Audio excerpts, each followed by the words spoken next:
Merci à vous, Emmanuel. M'entendez-vous? Et, sans le dire ou en le disant, je commence en tant que vieux latiniste, un peu helléniste aussi, par une captatio benevolentiae. J'en appelle donc à votre bienveillance, et plus encore qu'à votre bienveillance, à votre indulgence. On le fait, c'est agaçant de l'entendre dire, mais enfin, c'est bien utile pour moi. Je vous avoue que ce n'est pas de l'ordre de la coquetterie, je pense, ce que je vous dis maintenant. Ce sujet-là m'impressionne et je ne l'ai pas bien préparé.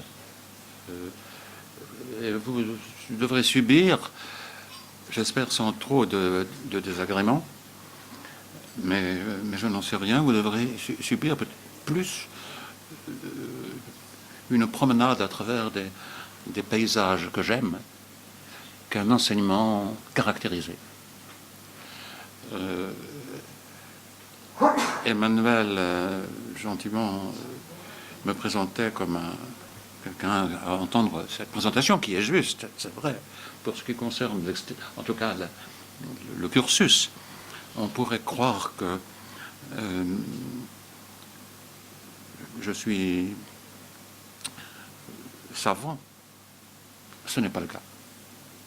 Je connais beaucoup de choses, au pluriel. Suis-je savant? Selon la conception que je me fais de la science, en tout cas, je suis quasiment sûr que non. Pardonnez-moi de vous parler peut-être d'une manière trop personnelle. Si c'est le cas, c'est l'occasion vraiment de m'exprimer, ou en tout cas de garder pour vous la bienveillance du cœur.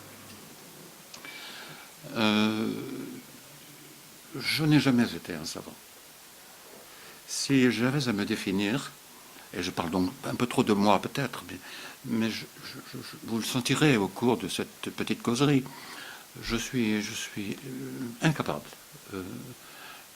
peut-être par paresse, en partie sûrement, mais aussi par tempérament, foncièrement, je suis incapable de me dégager vraiment des choses que je connais un peu, puisqu'elles sont toutes de l'ordre de l'expérimentation. Et en particulier, ce qui m'est le plus cher, outre l'effort, qui n'est pas toujours un effort d'ailleurs, mais le plus souvent, qui en est un cependant, d'aimer les autres, ce que Pascal indiquerait comme relevant de l'ordre de la charité, c'est-à-dire l'amour de Dieu, si l'on y croit, mais à travers les personnes que l'on rencontre.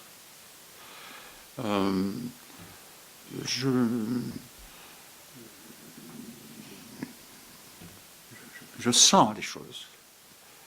Et ce qui m'a toujours modelé depuis mon enfance la plus ancienne. Mon enfance est ancienne, comme vous avez remarqué, mais je parle des tout premiers temps de mon enfance. C'est ce qui relève de la poésie. Et cela ne m'a jamais quitté. Ou je ne l'ai jamais quitté, mais aurais-je voulu quitter cet univers de la poésie que je n'aurais pas pu. Et d'ailleurs, je n'ai pas cherché. J'ai rencontré dans ma vie, qui est longue, j'ai rencontré beaucoup de difficultés, forcément. Mais plus encore, ça fait la troisième fois peut-être que j'emploie ce mot, beaucoup de bienveillance. En un temps aussi dur que le nôtre, et que moi-même je trouve très dur, et dont je dis quelquefois, même souvent, avec une vigueur excessive, qu'il est trop dur. Je manque à l'honnêteté qui consisterait à reconnaître tous les bienfaits que j'ai reçus dans ma vie de cette bienveillance dont je parle. Parce que avoir affaire à quelqu'un de pas idiot, je ne présente pas comme un imbécile, à supposer que je sache ce qu'est un imbécile, et à supposer même que je sache ce qu'est un homme intelligent. Je ne sais pas non plus, parce qu'au fond, je ne sais pratiquement rien. Ce n'est pas de la coquetterie, c'est vraiment ce que je pense et ce que je ressens. Du coup, j'ai oublié le début de ma phrase, mais vous la compléterez éventuellement si elle vous paraissait le mériter. Mais, non, je ne sais plus ce que je racontais, mais tout ça pour vous dire que ce qui compte pour moi, ce qui a toujours compté, c'est ce qui relève du ressentiment, au sens ancien du mot. Pas le ressenti, j'ai horreur de cette expression qu'on entend partout maintenant, le ressenti, son ressenti. Il fait 4 degrés. Ressenti, moins 12. C'est vraiment stupide, je trouve. Mais le ressentiment, c'est autre chose. Enfin, c'est apparenté, bien sûr. C'est ce qui relève de la manière dont les choses et soi-même, dont les gens et soi-même nous rencontrons et nous enrichissons mutuellement. Alors, ce que j'ai appris vraiment le mieux, le plus profondément, j'ose le dire, et que j'ai appris par cœur, parce que j'avais, dans des temps anciens, une excellente mémoire, dont il me reste quelques vestiges. Mais vraiment, cela m'a aidé beaucoup. J'ai appris à respirer, plus qu'à connaître, à supposer que ce soit différent. Connaître et respirer. J'ai appris à respirer la beauté.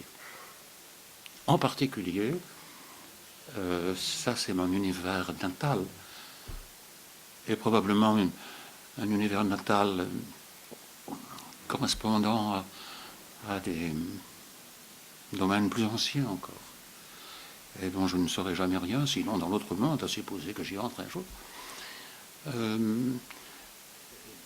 J'ai toujours senti et vécu la beauté de la mer. La beauté de la mer telle qu'on la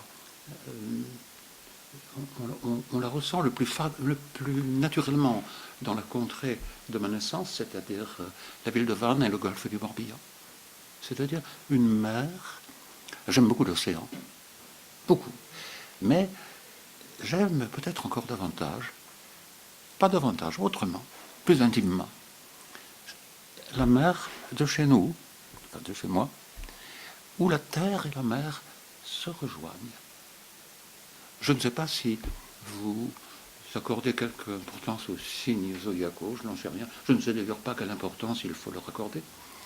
Mais voyant que je suis né sous le signe du Cancer, et plus particulièrement au moment précis où s'achève le solstice d'été,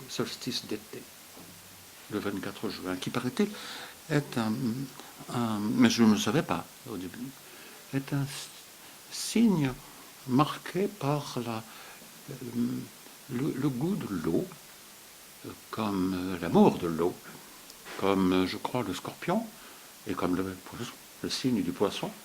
Mais les gens qui sont sous le signe du Cancer aiment l'eau douce, surtout, c'est l'eau de mer aussi, dans son rapport avec la terre. Fluidité, les paysages s'entremêlent. Ce fut mon bonheur toujours. Un bonheur solitaire d'enfance, mais un vrai bonheur qui se teintait constamment de mélancolie, de la perception d'un monde qui était là, mais qui m'échappait aussi. Et ce sentiment, si j'ose dire, de m'approprier un manque, de m'approprier, pas de posséder, de considérer comme m'étant propre ce monde qui manque, mais qui était là.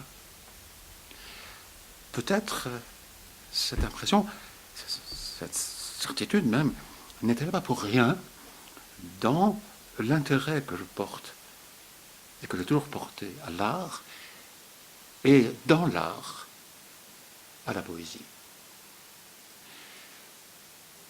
Vous voyez, je vous disais que je m'inviterais à une promenade, vous voyez qu'elle n'est pas très rationnelle. J'aime beaucoup Descartes, mais ma passion ne va pas forcément très loin en ce qui le concerne, parce que je n'ai pas l'esprit suffisamment, comment dire, capable d'abstraction pour percevoir toute la grandeur, si, percevoir, oui, mais alors pour le coup, m'approprier la grandeur de pensée d'un Descartes, non, je n'en suis pas capable.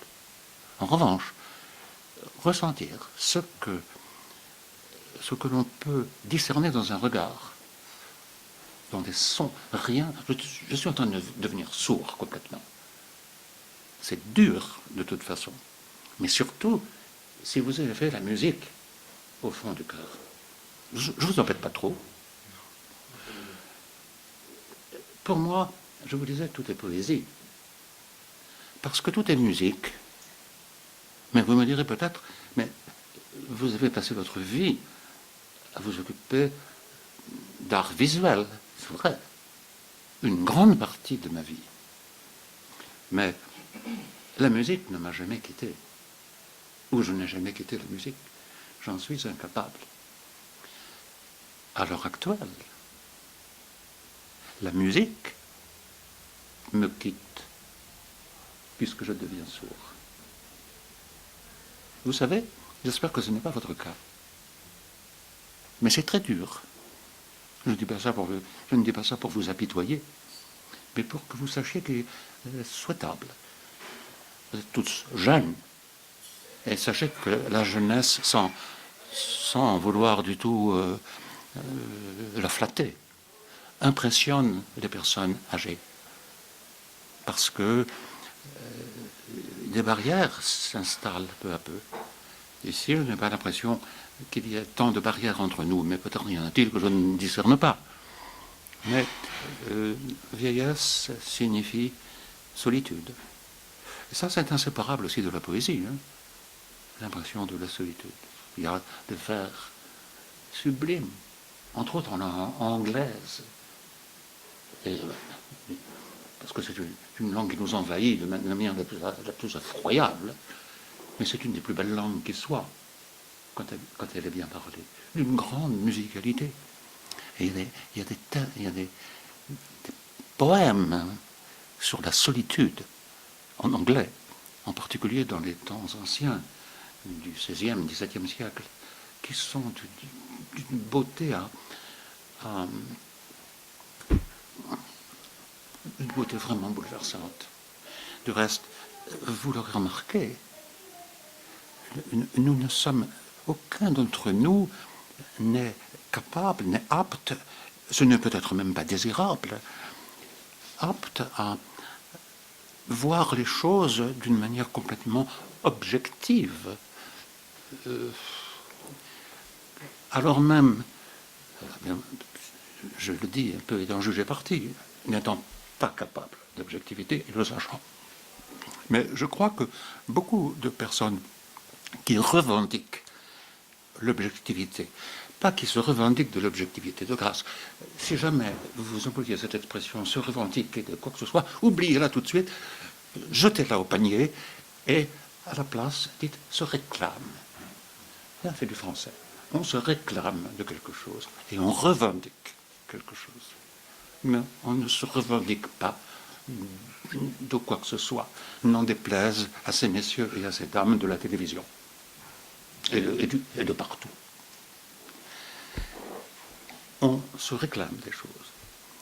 Bref, bien que j'ai de nouveau oublié, mais il y a un fil qui vient, je ne sais pas si c'est des dieux ou de la bienveillance lointaine. Je ne sais plus trop ce que je racontais, vous voyez. On dit les chemins bretons sont des fantaisistes qui vont de travers au lieu d'aller droit. À cet égard, je pense que je suis vraiment breton. Alors, il y a la musique. La musique, la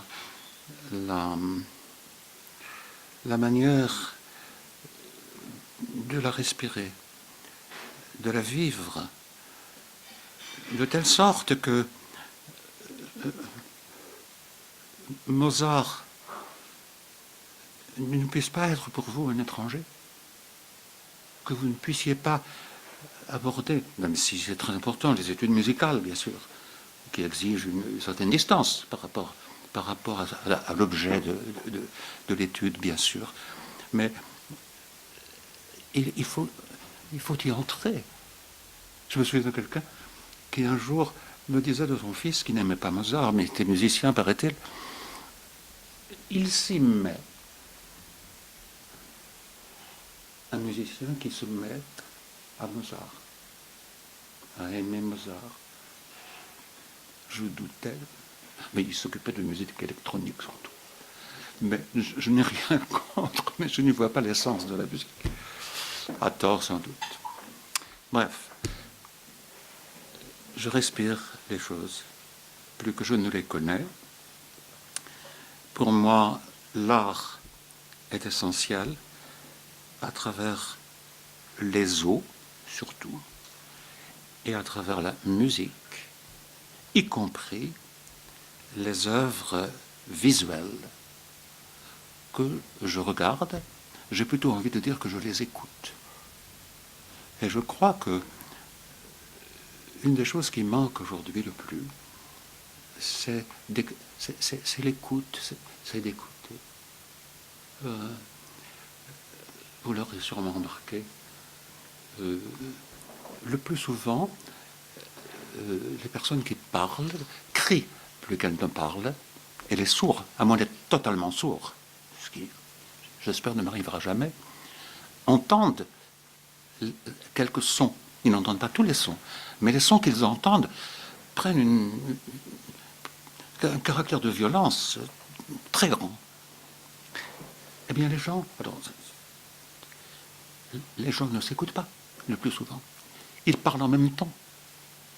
Ils crient en même temps. Et ça, c'est une chose terrible.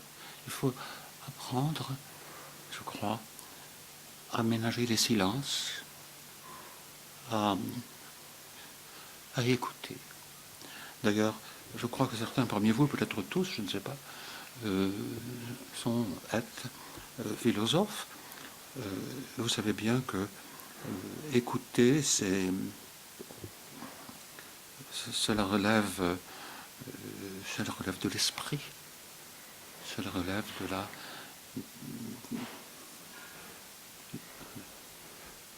cela relève du silence. Écouter les paroles, c'est bien, mais écouter ce qui est silence à travers la parole, c'est cela, surtout la musique. Et dans l'art que j'ai beaucoup pratiqué et que je pratique toujours, je vais beaucoup au Louvre encore, et puis ailleurs, dans l'art, j'ai écouté beaucoup. Là, je parle parce que c'est mon rôle ce soir, mais et puis je suis content parce que je suis en votre gentillesse. Mais j'ai beaucoup écouté vraiment. Et j'ai écouté les œuvres d'art.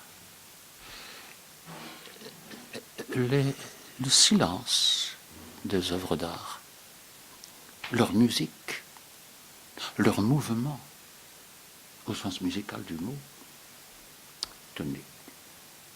je pense tout à coup à un des tableaux qui m'enchante le plus au Louvre, que vous connaissez sûrement, c'est un des chefs-d'œuvre du Louvre, L'Enfant au Toton de Chardin. Le connaissez-vous? Eh bien, éventuellement, si cela paraît à certains d'entre vous agréable, nous pourrions aller le voir ensemble. L'Enfant au Toton. C'est un tableau qui est grand comme ça, qui date de 1737. Chardin, ça vous dit quelque chose, Chardin, tout de même. Chardin, le peintre des natures mortes. Dieu sait que j'aime la langue française, mais là, l'expression française n'est pas juste nature morte. Still life, c'est beaucoup plus juste. Pour parler de vie tranquille, comme font les Anglais. Alors, pour pas continuer à parler français, tout de même, c'est une nature morte qui représente un enfant. Un enfant au visage lumineux, un visage de lumière, vraiment. Attentif. Attentif. Vous connaissez tout de même un peu Chardin. Vous voyez cette peinture extrêmement raffinée. C'est un pastelliste. C'est le plus grand pastelliste français, peut-être le plus grand au monde, enfin l'un des plus grands en tout cas. Et donc c'est un art subtil et très fragile. Rien n'est plus fragile que le pastel. Donc, cet enfant au Toton, on connaît son identité, on sait qui il était. Il y a son frère qui, lui, tient le violon. Il est juste à côté, c'est un autre tableau. Magnifique aussi, mais peut-être moins,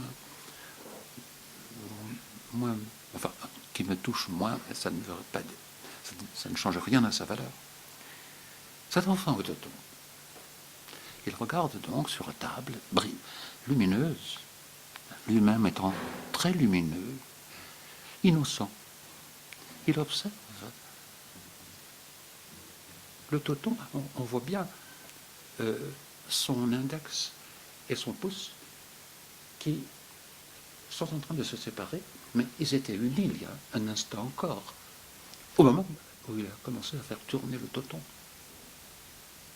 Il le regarde, et le Toton tourne. Évidemment, le tableau est immobile, mais il tourne. Et il viendra un moment où, à force d'avoir tourné, il tombera. Mais là, il est en suspens. Et ce, depuis 1737, date de cette peinture. Vous voyez, vous devinez quelque chose du mystère de l'art à travers cela. Un enfant toujours aussi lumineux, aussi sérieux aussi, mais un sérieux émerveillé, d'un sérieux émerveillé. Regarde le Toton qui tourne sans bouger, mais qui tourne, qui n'est pas encore tombé, et qui ne tombera jamais, en tout cas, qui ne tombera pas tant que ce tableau existera. Voilà, n'est-ce pas de la musique? N'est-ce pas du mouvement dans l'immobilité la plus parfaite? Et quand vous voyez cet enfant, il est vraiment notre contemporain. Il est votre contemporain, ou vous êtes le sien. Parce que lui ne vous regarde pas. Il est absorbé par l'émerveillement que lui procure le Toton.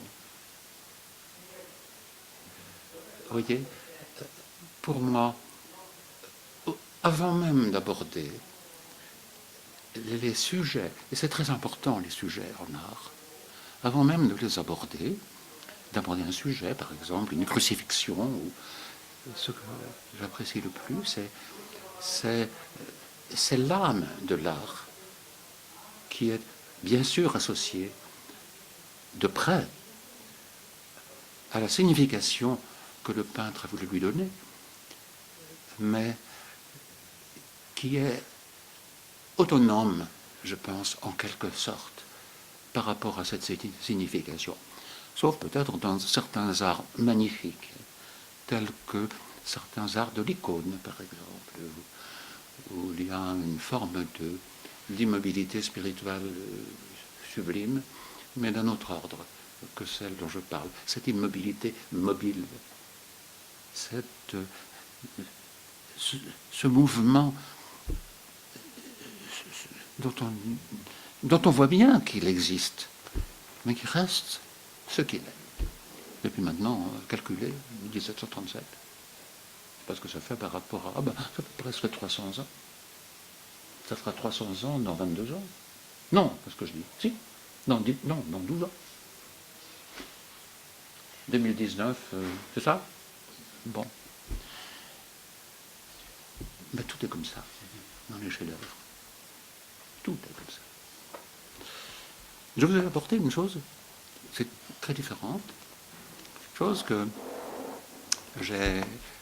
c'est un catalogue, un très beau catalogue, que j'ai reçu il y a quelques jours, d'une grande amie, qui est la conservatrice du musée du Hieron, c'est-à-dire le musée d'art sacré, à Paray-le-Monial. C'est un très bel ouvrage. Je voulais apporter parce que je me disais que j'allais peut-être vous parler d'art contemporain. C'est de l'art contemporain. La contemporanéité commençant très tôt. Mais les dernières œuvres, les plus récentes, sont vraiment d'aujourd'hui. C'est un très beau musée qui exprime très riche d'œuvres d'une grande beauté, mais très riche aussi de la, comment dirais-je, de l'enchâssement des marques d'amour qui lui ont été portées depuis avant même qu'il existe, puisqu'il a été créé par un monsieur qui s'appelait le baron de Sarachaga et qui travaillait avec un jésuite qui s'appelait le père Drevon à la fin du 19e, au début du 20e siècle. Et il a construit ce musée et il a fallu pour l'art sacré. Mais la conservatrice actuelle, elle s'appelle Dominique Dindrel, a voulu étendre à différentes religions ce musée qui est à l'origine, et qui, ça se sent encore très bien aujourd'hui, dévolu au cœur du Christ. C'était vraiment la passion du baron de Sarachaga. Maintenant, il est ouvert à d'autres artistes, mais qui ont tous en commun non seulement le respect de l'histoire de ce musée, de son sens autour du cœur du Christ, de l'organe physique, mais surtout l'organe spirituel du corps du Christ, mais qui déploie cette perception selon des cheminements fort différents les uns des autres, puisqu'il y a là des artistes juifs, des artistes musulmans, je ne sais pas s'il y en a, puis d'autres qui n'ont pas une adhésion de foi particulière. Voyez-vous, rien n'est plus émouvant pour moi que la rencontre pleine de respect et d'amour, je répète le mot, pardon, de personnes qui pensent des choses éventuellement très différentes, touchant le contenu de leurs adhésions respectives, j'allais dire de leur foi ou de leurs incertitudes respectives, mais qui s'unissent dans j'allais dire la certitude, disons plutôt dans oui, je ne trouve pas d'autre mot, l'évidence mystérieuse qu'il y a une rencontre possible entre toutes ces œuvres issues de sources si différentes. Une des œuvres qui se trouve dans ce musée est une œuvre, j'oublie le nom de l'artiste, mais je vais le retrouver puisqu'il est là. Oui, Thomas Gleb. Thomas Gleb, d'origine juive polonaise, portait un autre nom. Il est mort, il a échappé à Auschwitz et au reste, où sa famille a péri. Et il y a des œuvres de lui qui sont là, très pures.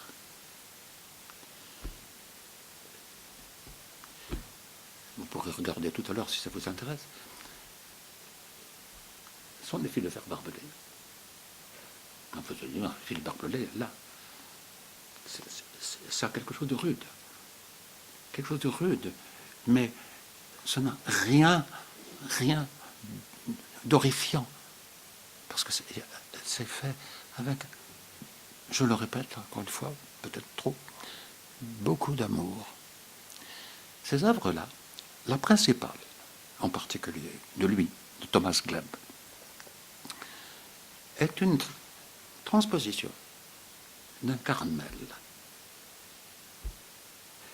Un Carmel, ce n'est plus la ville, mais la Bourgogne en tout cas, je crois, s'est retrouvé. Un Carmel qui lui avait, les religieuses du Carmel, qui lui avaient commandé, à lui, artiste juif, cette œuvre, parce qu'elles avaient senti, les carmélites, qui vivent cloîtrés, comme vous savez, elles avaient senti que sans partager la foi chrétienne, il avait une perception très profonde de ce que pouvait être la liberté dans le cloître, quand cette liberté est vraiment vécue authentiquement. Donc, elles lui ont demandé, leur Carmel étant encore en fonction, elles lui ont demandé s'y prêtait merveilleusement. Il y a eu un lien d'amour entre ces femmes et cet artiste. Ils sont morts tous les deux. Enfin, elles sont mortes, et lui aussi. Et le Carmel a été fermé. Donc il s'agissait de savoir si on pouvait le transposer, l'œuvre majeure qu'il avait faite, qui est soit un Y, soit une croix, soit en tout cas des fils de fer barbelés. Sur la toile, hein, c'est pas vraiment des fils de fer barbelés, mais vous verrez.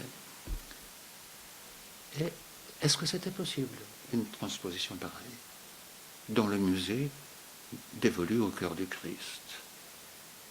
Je crois que ce fut possible. Et je crois que c'est merveilleux. À côté de ça, vous avez un chef-d'œuvre. Il y a beaucoup d'autres choses. Je prends des exemples apparemment très éloignés, et même en réalité très éloignés les uns des autres. Il y a un chef-d'œuvre. Alors un chef-d'œuvre au sens ancien du mot. Un chef-d'œuvre fait par les frères Chaumet. Vous voyez ce que c'est, les frères Chaumet, les grands joailliers, par amour de Dieu, de Christ. En 1903, ils y ont dépensé, ces deux frères, une bonne partie de leur fortune. C'est une œuvre où vous pourrez en voir des images là. La partie la plus haute à 3 mètres de haut. C'est fait d'argent doré, de bronze doré, d'albâtre, de rubis. Ça raconte, c'est la montagne les vallées et les monts de Judée jusqu'au Golgotha et au-delà jusqu'à la gloire divine. Thomas Gleb et les frères Chaumet. Ça pourrait être un pastis insupportable. Et tout ça avec à l'origine un jésuite, le père Drevon, ils sont morts, hein, ainsi que lui il est mort, ainsi que le baron de Sera-Chabert. L'orthodoxie catholique, je ne sais pas s'il a été si sûr que ça, mais ça ne me regarde pas. À l'origine de ce musée, mort, l'offrant au cœur du Christ, Et avec ce déploiement-là, tout autour, la jeune femme qui s'occupe de ce musée, qui a Dominique Dindral, qui est une merveille de l'humanité, je trouve,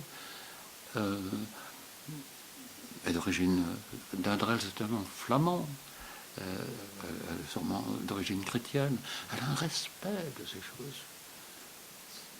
Ça va très, très grand, mais une ouverture non moins grande. Vous voyez, je m'égare sans doute, mais je ne vais pas continuer longtemps ce monologue, parce qu'il finirait par vous lasser, vous vous demanderiez où je vais en arriver. Comme je n'en sais rien moi-même, mieux vaut que je m'arrête assez vite. Mais sachez que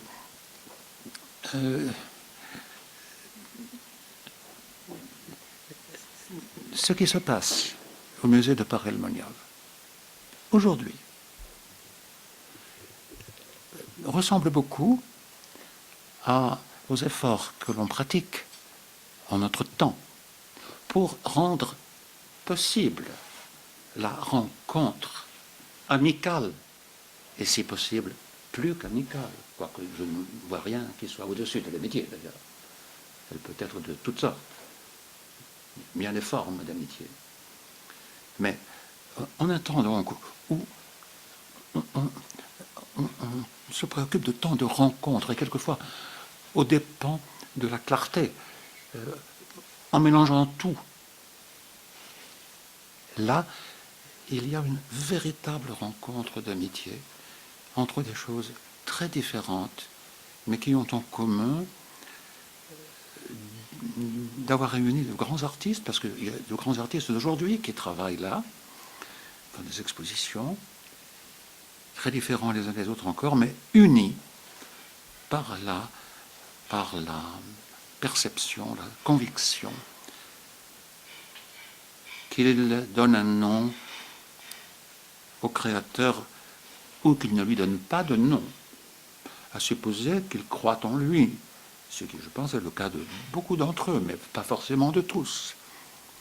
Eh bien, ils sont guidés par un sens de la justesse, un sens de la musique de l'âme, très, très pure, très exigeant, qui rend leur rencontre authentique. On parle beaucoup de rencontres aujourd'hui, alors qu'on est tous séparés les uns des autres. Nous avons l'impression quelquefois que nous vivons dans une espèce de petite cabane de solitude, ce qui est vrai aussi. Mais il y a aussi de grands efforts pour se rencontrer, et ces efforts peuvent être sans parfois des efforts un peu confus. Voilà un cas où je pense que la confusion est évitée. Au bénéfice de quoi? De la communion. Pardon d'avoir été beaucoup trop long. Je voudrais juste terminer, revenant sur la poésie, en vous rappelant que beaucoup de prisonniers, pendant la Deuxième Guerre mondiale en particulier, mais pas seulement, il y en a d'autres depuis, qui vivent dans des conditions qui ne sont pas forcément moins effroyables, ont été sauvés, et le disent, et l'ont dit, par la poésie. Certains d'entre eux, ayant bonne mémoire, et n'ayant même pas de livre, mais se rappelant ce qu'ils avaient respiré, les partageant avec les autres. Et cette poésie, qui pouvait être religieuse, mais qui pouvait aussi être tout simplement de la poésie. C'est toujours, la poésie nous mène toujours au-dessus de nous-mêmes. Ils ont vraiment, ils nous ont montré le chemin. Ils nous ont montré en tout cas un chemin. Je me permets de terminer peut-être, si vous voulez bien. D'ailleurs, quand on dit ça, et qu'on est seul à avoir la parole momentanément, c'est se ficher du monde, sans le vouloir. Terminer par un poème, justement, de bien connu, très connu, de Baudelaire, qui s'appelle Baudelaire, c'est l'un des... C'est digne de Chardin, dans un tout autre genre, ou de Mozart, dans un tout autre genre encore. Ça s'appelle Recueillement. Et c'est un poème triste, mais la poésie va avec la mélancolie. Elle va avec la joie. Mais quand la joie est extrêmement intense, elle rejoint la mélancolie. Nous sommes inachevés. Notre vie, nos vies, sont des chansons inachevées. Il ne faut pas s'en plaindre. Si l'achèvement a lieu, il aura lieu plus tard. Mais dès aujourd'hui, nous entendons peut-être certaines phrases musicales, certaines notes, certains tons qui apparenteraient la vie d'ici-bas à ce qu'on dit en italien prova d'orchestre, répétition d'orchestre.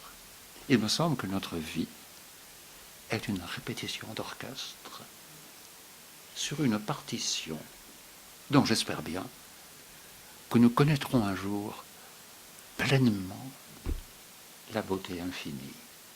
Voici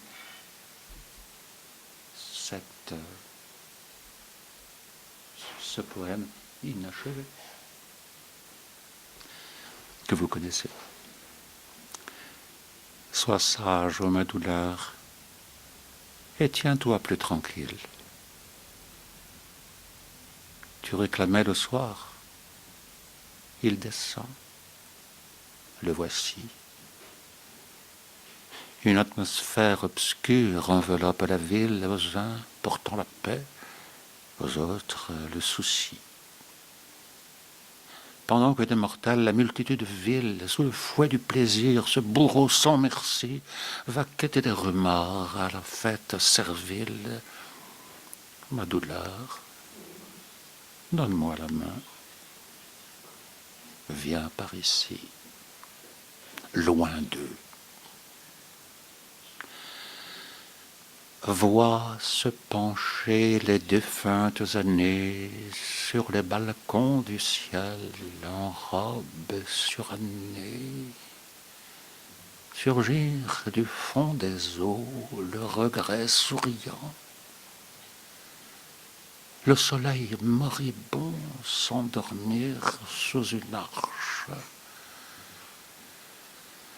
Et comme un long linceul traînant à l'orient, entends ma chère, entends la douce nuit qui marche.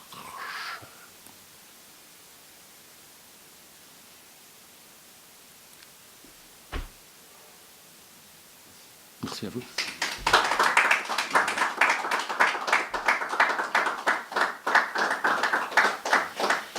Jean-Dominique, merci de nous avoir